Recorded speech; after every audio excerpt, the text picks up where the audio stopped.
আপনারা যারা বিভিন্ন ধরনের খাদ্যপণ্য উৎপাদন কিংবা মোড়কজাতকরণের মাধ্যমে নিজস্ব ব্র্যান্ডে বিক্রি করে যাচ্ছেন, তাদের ওই পণ্যের জন্য একটি পরীক্ষা করা খুবই জরুরি। কেননা আপনাদের ওই উৎপাদিত বা মোড়কজাতকৃত পণ্যে মানবদেহের জন্য কোনো ক্ষতিকর উপাদান আছে কিনা তা পরীক্ষা করে দেখা আপনার নৈতিক দায়িত্ব।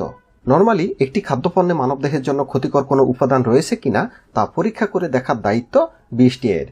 কিন্তু বর্তমান পর্যন্ত বিএসটিআই এর এই বাধ্যতামূলক খাদ্যপণ্যের তালিকা হচ্ছে মাত্র 155টি। তাহলে বাজারে তো আরও হাজার ধরনের খাদ্যপণ্য রয়েছে, সেগুলো বিএসটিআই কিন্তু পরীক্ষা করে দেখবে না। তাহলে একজন উদ্যোক্তা হিসেবে আপনি যখন আপনার এই পণ্যটি বিএসটিআই তালিকা বহির্ভূত পণ্যটি বাজারজাতকরণ করবেন, তখন কিন্তু আপনাকে নিশ্চিত হতে হবে যে আপনার পণ্যটি মানবদেহের জন্য ক্ষতিকর না। তাহলে এই পরীক্ষাটি কিন্তু আপনার নিজ দায়িত্বে করে নিতে হবে। তো এটি পরীক্ষা করার জন্য আপনাদের জন্য রয়েছে সায়েন্স ল্যাবরেটরিজ, বা যেটিকে বিসিএসআইআর বলা হয়ে থাকে। তো এই পরীক্ষাটির নাম হচ্ছে আফলাটক্সিন B1, B2, G1, G2।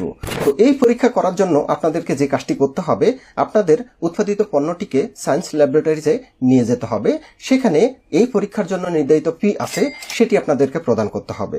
প্রদানের পর আপনাদের যে স্যাম্পল সেটি সেখানে জমা দিতে হবে। জমা দেওয়ার পর সায়েন্স ল্যাবরেটরিজের নির্ধারিত কর্মকর্তারা আপনাদের এই স্যাম্পলটিকে পরীক্ষা করবে এবং দেখবে এই পণ্যের মধ্যে কোনো উপাদান রয়েছে কিনা যা মানবদেহের জন্য ক্ষতিকর। তো এটি দেখে তারা একটি সার্টিফিকেট ইস্যু করবে বা টেস্ট রিপোর্ট ইস্যু করবে, যেটির মাধ্যমে আপনারা নিশ্চিত হতে পারবেন যে আপনাদের এই উৎপাদিত খাদ্যপণ্যে মানবদেহের জন্য ক্ষতিকর কোনো উপাদান রয়েছে কিনা।